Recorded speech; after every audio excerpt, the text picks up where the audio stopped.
Boa tarde, pessoal, tudo bem? No vídeo de hoje a gente vai falar um pouco sobre geografia, então já vamos iniciar de forma rápida. Primeiro de tudo, a gente tem que entender a diferença entre tempo atmosférico e clima. Tempo atmosférico é uma condição, uma situação, um estado que o ar está em um determinado momento. Ele pode variar de hora para dia, para semana, ou seja, é um conceito que ele vai ser variável. Já o clima não. O clima é um estudo de aproximadamente 30 anos de vários tempos atmosféricos para poder trazer características de um determinado local que formam o clima. Então, o clima é um estudo desses tempos atmosféricos em uma grande escala. Então, é um conceito duradouro. É diferente do tempo atmosférico que varia. Muito bem. Quando a gente fala de um clima, ele tem 3 pontos importantes. Primeiro, a gente tem os elementos climáticos, os fatores climáticos e também os eventos climáticos. Primeiro, o que são os elementos climáticos? São as características do clima. Então, temperatura, umidade, pressão atmosférica, radiação e entre outros que a gente tem, que formam os elementos climáticos. A gente tem também os fatores climáticos, que são estruturas ou condições físicas que vão moldar esses elementos. E dependendo dos elementos e dependendo dos fatores climáticos que você tem, você vai ter diferentes eventos climáticos. Então a gente vai falar um pouco mais sobre eles agora. Vamos falar então sobre os fatores climáticos, que são aqueles fatores que vão influenciar nas características do clima. Primeiro é a latitude. A latitude é a distância que você está da linha do Equador em graus. Então, quanto mais próximo você estiver do Equador, maior será a sua temperatura e maior será a sua umidade. Quanto menor, a sua latitude, menor a umidade e menor a sua temperatura. Outro ponto importante é a altitude que você está.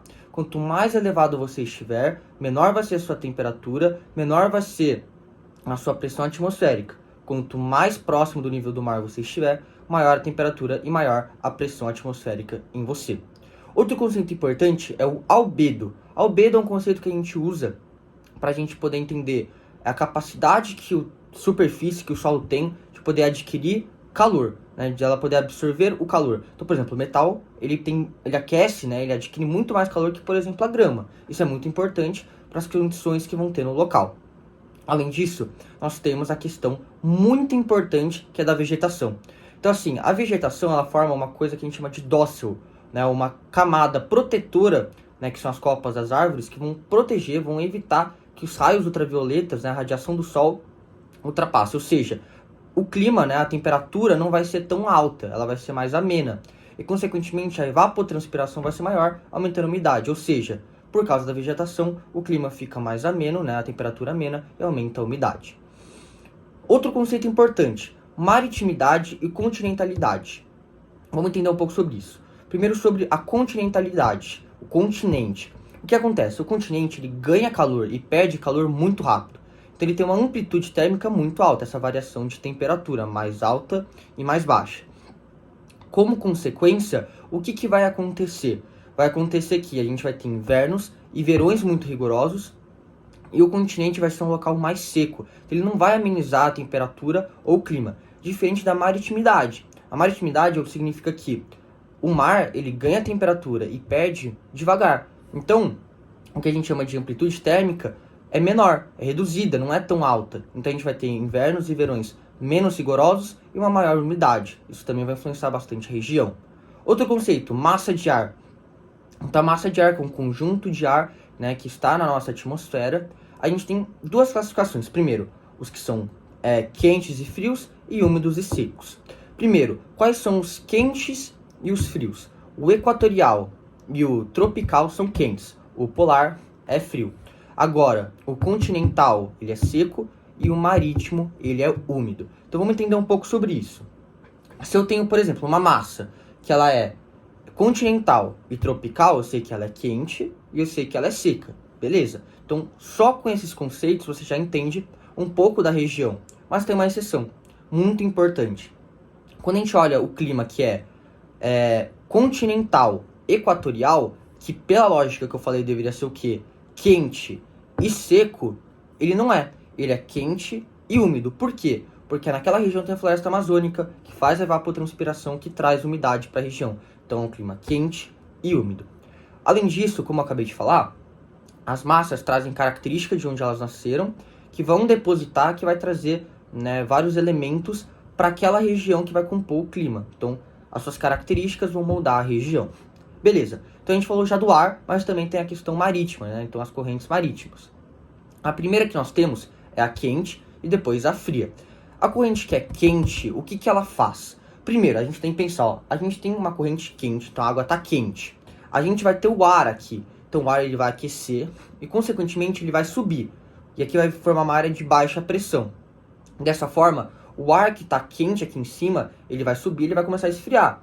Ele vai condensar, vai formar nuvem, vai formar chuva. Ou seja, vai trazer umidade. E, consequentemente, como a água é quente, vai deixar a região também com um clima mais ameno. Então, no inverno, não é tão frio assim. Traz essa característica de ajudar, né, no inverno. A corrente que é fria é o contrário. Então, a gente tem uma corrente que é fria, então o ar que está aqui, ele não vai esquentar. Então, ele não vai subir. Ele vai continuar aqui, ele não vai condensar, não vai formar nuvem. Então, vai trazer condições secas para a região, não vai ajudar na temperatura e nem nada. Então, ele traz uma parte mais seca, que é essencial na formação dos desertos. Então, qual é a principal corrente que nós temos? Quente, a corrente do Golfo. Qual que é a principal que nós temos? Fria, é a que a gente chama de Benguela, ou a de Humboldt, né, que vão formar os desertos da Namíbia e também, né, do Atacama e outros que estão aqui na América do Sul. Beleza. Agora, para terminar, nós temos a questão do relevo. Então, o relevo, o que acontece com o relevo? Vamos pensar o seguinte, aqui a gente tem o mar, aqui a gente tem uma montanha, aqui a gente tem o continente. Vamos supor que está vindo uma massa de ar úmida do mar e quer passar para o continente, mas tem a montanha. Ela vai funcionar como uma barreira física. Então, o relevo ele pode funcionar ou facilitando ou dificultando a passagem do ar. Então, a região onde fica a nuvem, porque ela não passa da montanha, a gente chama ela de bala-vento. A região onde não passa a nuvem, a gente chama ela de solta-vento. Então, o que significa? No bala-vento vai chover muito, então vai ter muita umidade. Do outro lado, que é o solta-vento, não vai ter, concorda comigo? Por quê? Porque aí não vai passar nuvem, não vai ter umidade. Então, geralmente, nessa região aqui tem muito deserto. Beleza. Entendemos já a questão dos elementos climáticos, né, e fatores climáticos que são essenciais. Outro ponto muito importante é o comportamento da atmosfera. Então vamos lá. O vento ele se comporta de um movimento vertical e um movimento horizontal. Então qual que é o movimento vertical? Primeiro, o vento ele sempre vai fazer um movimento convectivo. Então o vento que está quente, o ar que está quente, ele sempre vai subir, ele sempre vai se elevar. A gente chama isso de ciclone. Agora, aquele que está frio, ele vai ficar na parte de baixo, ele não vai se elevar, ele não vai condensar depois. A gente chama essa parte de anticiclone. E sempre, pessoal, o vento que está numa parte que tem alta pressão, vai para uma área de baixa pressão. Então fica com esse movimento, assim, convectivo que a gente chama. Então esse é o movimento vertical. Por que ele é importante? Para a gente entender o movimento que é horizontal. Então assim, a gente tem no planeta vários linhas imaginárias, tanto do Equador, Trópico de Câncer, Capricórnio, os polos, enfim. Então, na região que a gente tem do Equador, um cara chamado Handel criou uma coisa que a gente vai chamar de célula. Então, é o comportamento do ar naquela região. Então, vamos pensar que a linha do Equador é uma zona convergente intertropical. É o nome dessa região. E o que vai acontecer, basicamente? A gente vai ter um vento, né, na linha do Equador, e aí o sol vai aquecer, vai deixar muito quente. O ar ele vai esquentar e vai subir, porque ele vai ficar mais leve. Aí quando ele sobe, ele começa a condensar, ele esfria e aí ele solta umidade, ele joga água, ou seja, chove na região, bastante úmido. Depois esse ar, ele se movimenta em direção ao trópico, né? Para o norte e para o sul. A gente chama isso do quê? Contra-alício. E aí esse vento, né, que ele está começando a resfriar, ele está condensando, ele vai ficar frio. Aí ele desce e aí a região fica o quê? A região fica seca, porque a umidade já ficou, né, na região do Equador. E aí lembra, ele está um vento na parte de alta pressão, ele vai voltar para a região de baixa pressão, ou seja, ele vai voltar para o Equador.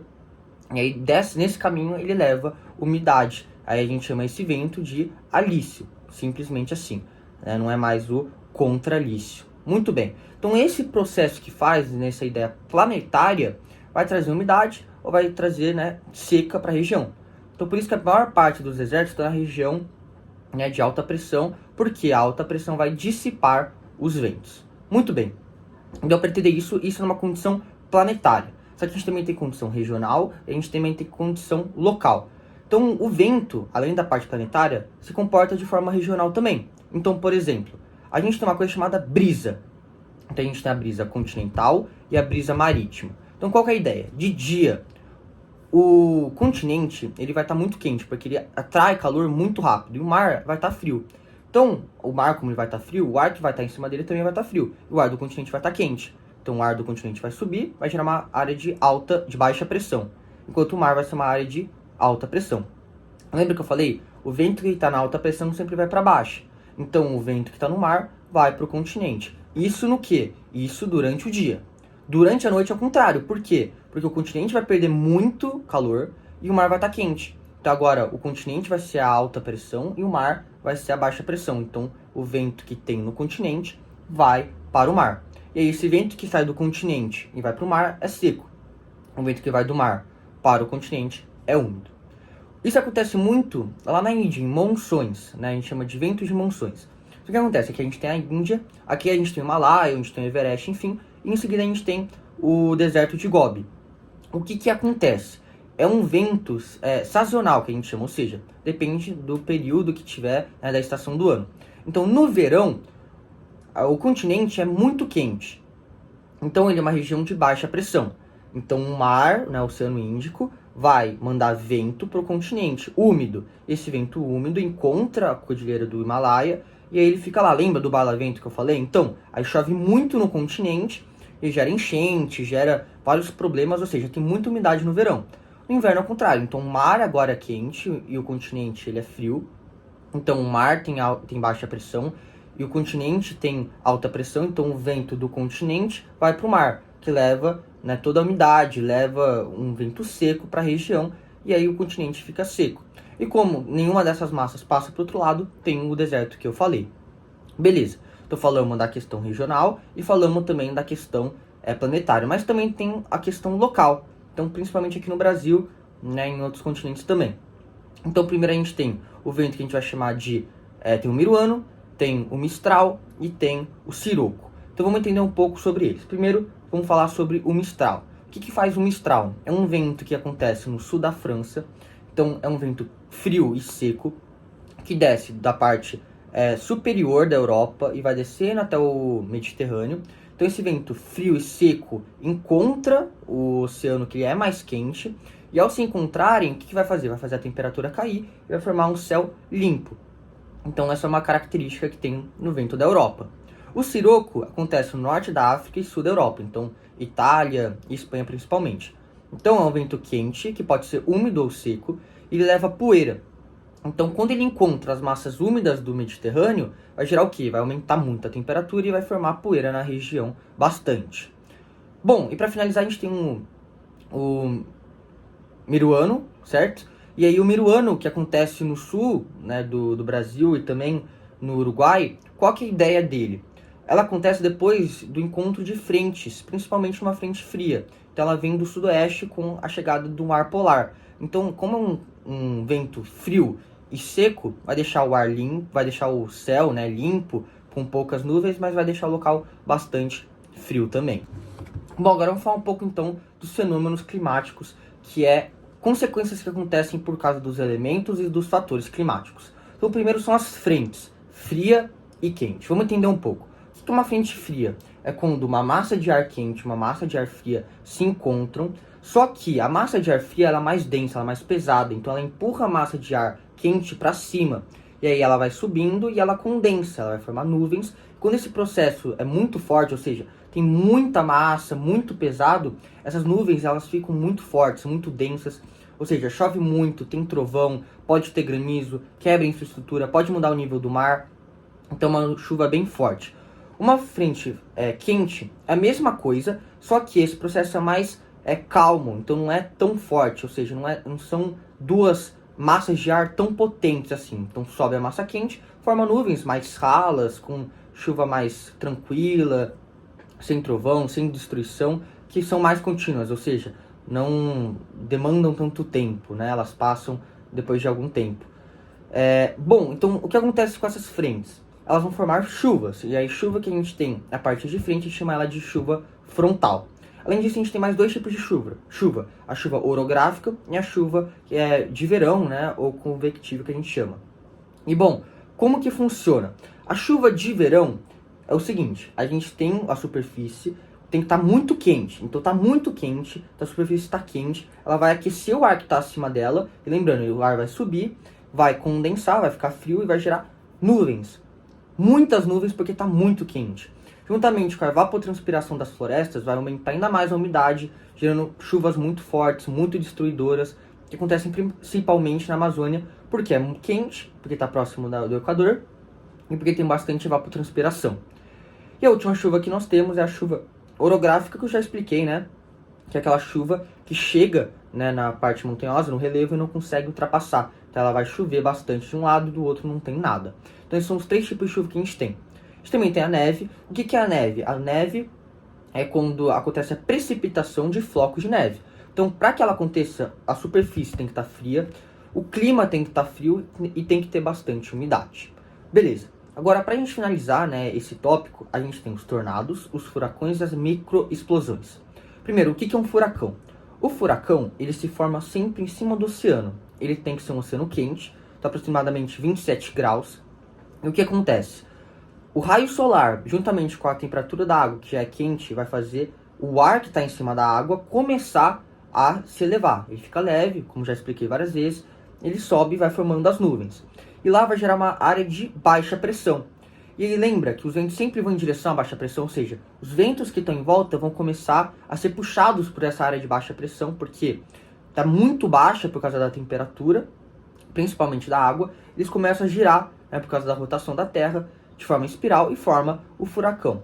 É só isso, é simples assim. Importante, ele pode causar muita destruição, chuvas pode causar também, pode causar mortes, muito vento, entre outras coisas. O tornado, ele se forma no continente, numa região quente e também plana, com o mesmo esquema. Então aquece o ar, ele sobe, forma uma região de baixa pressão que suga o ar e começa a girar, né, de forma espiral.